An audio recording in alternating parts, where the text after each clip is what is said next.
Hello， 大家好，我是宇哥。今天呢，我们来讲藏密少女人皮骨。在藏传佛教呢，其源头是印度佛教流入中国的分支，与南传佛教、汉传佛教统称为中国的三大佛教体系。而汉传佛教笃信烧香念咒拜佛，而南传佛教呢却将烧香念咒拜佛呢视为邪法，反而信仰靠修行得以解脱。而西藏呢，当时被三大领主掌控，全境呢都充斥着割舌、割鼻、戴石帽、剁手足、剜眼、抽筋、剥皮、投水，甚至投入蝎子洞等几十种酷刑。由于受本教的影响呢，以及有心人士对于佛法教义的故意扭曲，所以在早期的藏传佛教之中呢，充斥着双身法、人皮祭器、肉莲花以及各种杀人祭鬼、炼尸成精的密教法术。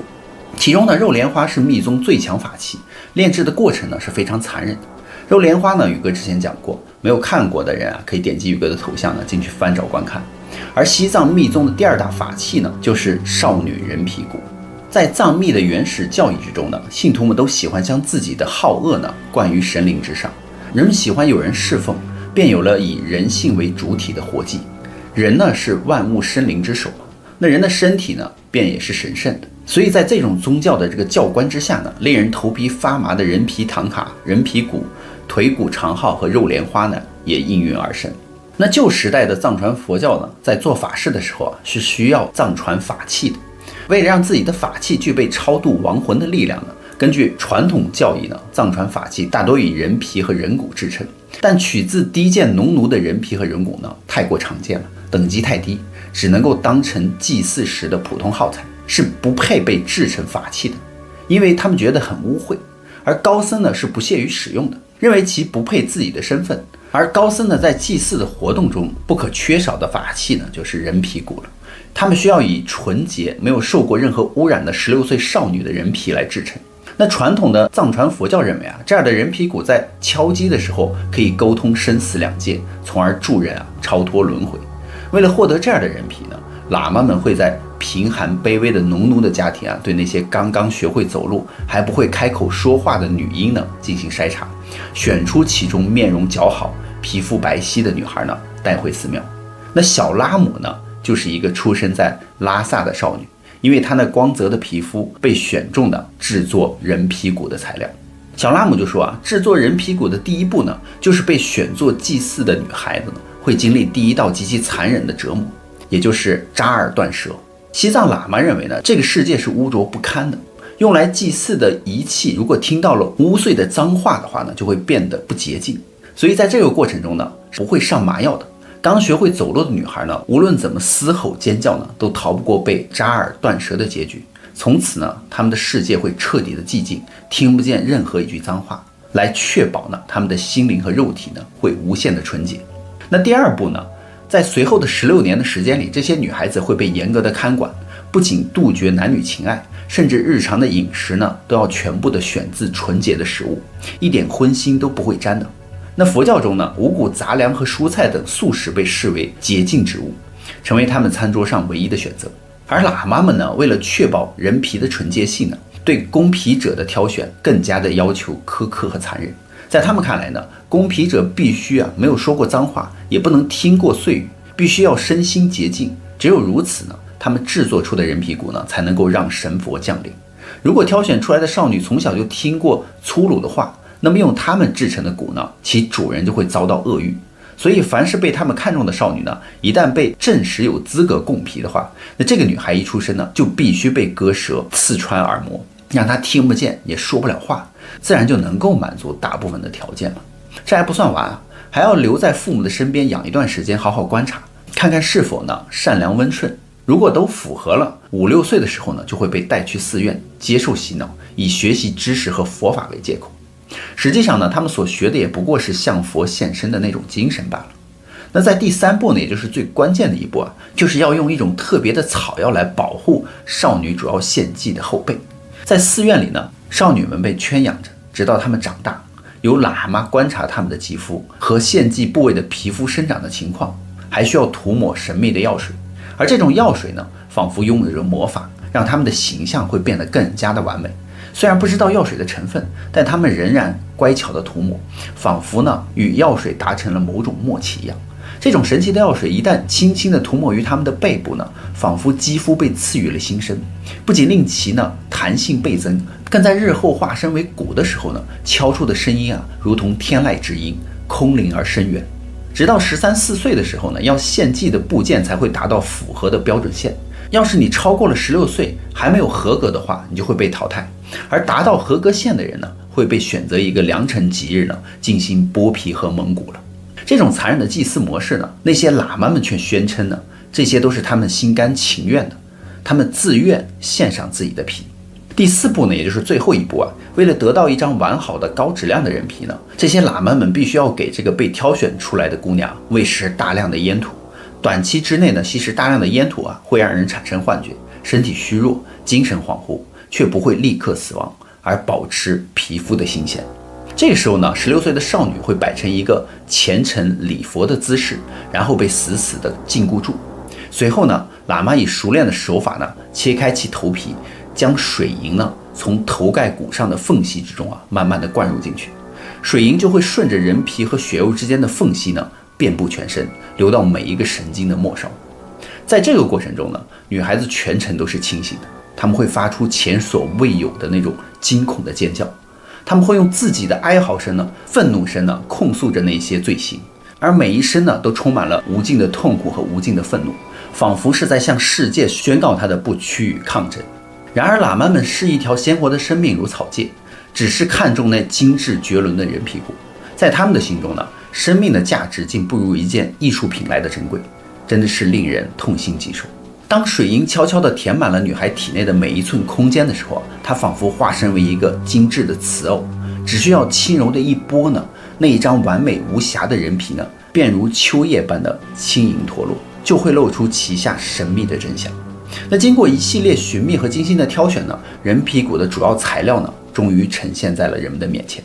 它们仿佛被赐予了生命，每一次震撼人心的鼓声呢，都承载着一个独特的灵魂和独特的故事。在1955年呢，震撼全球的歌曲啊，阿杰鼓呢是首张登上国际唱片舞台的华语专辑。那在56个国家和地区同步发行，其创作的原型呢就是西藏的人皮鼓。里面讲的呢就是一对双胞胎姐妹出生之后呢，姐姐呢被喇嘛们选中成为了人皮骨的材料而被抱走。妹妹自打记事起呢，就每天询问母亲啊，姐姐去哪儿了？但是母亲呢却只字不提。苦寻姐姐的妹妹呢，有一天遇上了一个老人，老人就默念6字明咒，闭着眼睛说呢，他的确是有一个姐姐，但已经呢被制作成了人皮骨。现在呢，他听到的若有若无的歌声呢，就是远处的喇嘛敲击用他姐姐所制成的人皮骨而发出来的声音。那为什么旧社会的西藏喇嘛敢用活人剥皮来制作法器呢？因为按照旧社会西藏的法律呢，这么做啊，当时居然是合法的。解放前的西藏地方政府呢，实施的法律呢是13法典和16法典，按照血统贵贱和身份高低呢，把人分为了3、6、9等，规定呢人有上中下3等，而每个等级呢又分上中下3级，其中藏王、大小活佛以及贵族呢属上等人，商人、职员、墓主呢属中等人，铁匠、屠夫、妇女呢属于下等人。那上等上级的命价呢，他们标为无价，或者是遗体呢与金等量，而上等中级的人的命价为300至400两黄金，而最低的下等下级的人呢，比如说铁匠、屠夫、妇女等，他们的命价呢则仅为一根草绳的价值。根据13法典的第7条呢，杀人命价律，杀妇女1名呢，仅需赔价草绳1根而已。所以根据16法典呢，3大领主统治农奴呢是神的旨意，而农奴受苦呢是命中注定，不能够反抗。如果反抗的话呢，就要被处以挖眼、抽筋、割舌、剁手，直至溺死、屠杀等极其野蛮残暴的刑罚。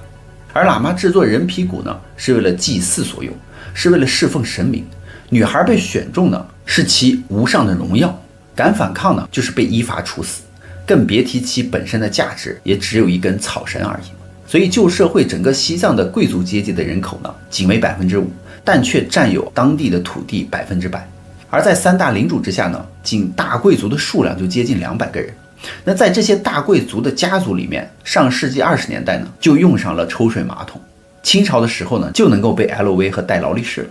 他们听着留声机唱片，喝着咖啡，很难想象这是交通极其不便的当时的西藏。那除了地租和人头税以外呢，贵族和寺庙呢还向农奴放出高利贷。在解放前呢，仅拉萨三大寺庙一年放出的高利贷的金额折合银元呢，就约有1740多万，年利率呢为100%到150%。除此之外呢，寺庙还向农奴征收非借不可的空头债。空头债的意思呢，就是寺庙甚至不需要对外借钱，管事的只需要向农奴通知他欠了寺庙多少债，农奴就得每个月按照数量向这个寺庙缴纳利息。因此呢，旧西藏的高级僧侣和贵族呢，可以过上极其奢靡的生活，但是农奴的命价呢，仅为一根草绳。所以在当时的西藏呢，生死呢，看似是两个极其普通的问题，究其原因呢，又是两个最无法触及的难点，越想呢，越是无从思考。而坡瓦法呢，就是藏密中对此问题解决的唯一方法了。藏密人就认为呢，人的存在呢是由肉体和统称为精神的那些不同的内心和情感的过程所组成的。那在肉体和精神之间呢，精神是主要的，因此精神控制着肉体。但是对于一个普通的人来说呢，其心智要有适当的训练和指导，心灵上呢要能超越，才可以随时做主宰，以心来统身嘛，以心来御身。如此简单的几句话要做到的话，却是难之又难。因此凡夫俗子们要是想要这样做的话，自然需要有羞耻的人来帮助，以大慈悲的心和法力呢，勾摄亡者的灵识，这也就是坡瓦法了。而做此法呢，就需要人屁股。坡瓦二字呢，意思呢是搬迁移动。依藏密的观点呢，人死的时候周身气息渐渐收敛，先由手足冷起，依次呢摄于心中，最后心中的那个暖气一断呢，全身僵冷，人便死了。坡瓦法呢，就是说要把心呢连同气整个搬运出去。另外呢，寻觅身去。真正的坡瓦法的修行者可以主宰自己的灵识，随意投身。修行程度高者呢，1000便到净土；低者呢，自己可以强迫得到一些主宰，随意投身一种身躯。从前西藏有许多高僧大德能够应用坡瓦法自由投身，所以他们往往呢在未死之时呢，便预告后世及其投身到哪，又能够说出前世的因缘，最后叫人印证，从而倍增信仰。所以一本书上还提到过一种独特的坡瓦法，叫做往生夺合法。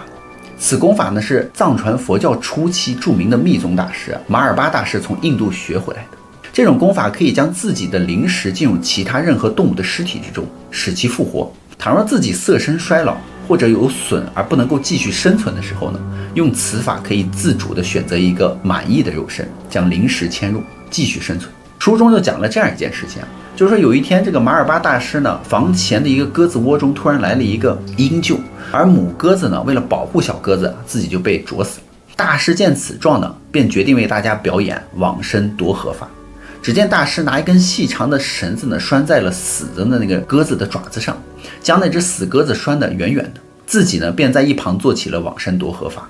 不一会儿呢，那只死鸽子站了起来，扑腾扑腾翅膀呢，准备起飞了。而小鸽子呢，也飞来围着妈妈，情形十分的感人。众人回头看大师呢，大师居然呈现一副狮像，于是大惊呢，皆跪至大师的尊前祈祷，说大师请不要这样做法，但毫无反应。于是呢，大家看到此景又越发害怕了，又跑到那个鸽子面前，跪到鸽子面前祈祷。没有想到鸽子一倒，大师马上转活过来。据说呢，后来这个马尔巴大师又在不同的场合多次表演过夺舍法。由于往生夺舍法是一种特殊的法术嘛，需要有严谨的机遇和天赋，来不得半点的马虎。因此这个马尔巴大师呢，只将这种法术传给了自己的儿子塔玛多德一人。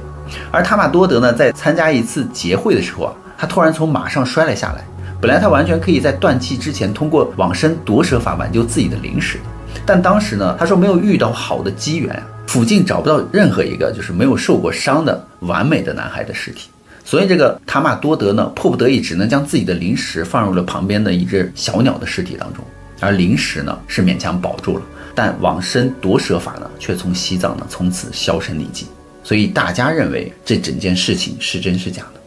那么好了，故事呢宇哥也就讲完了，别忘了订阅关注宇哥的频道看后续更多精彩内容哦。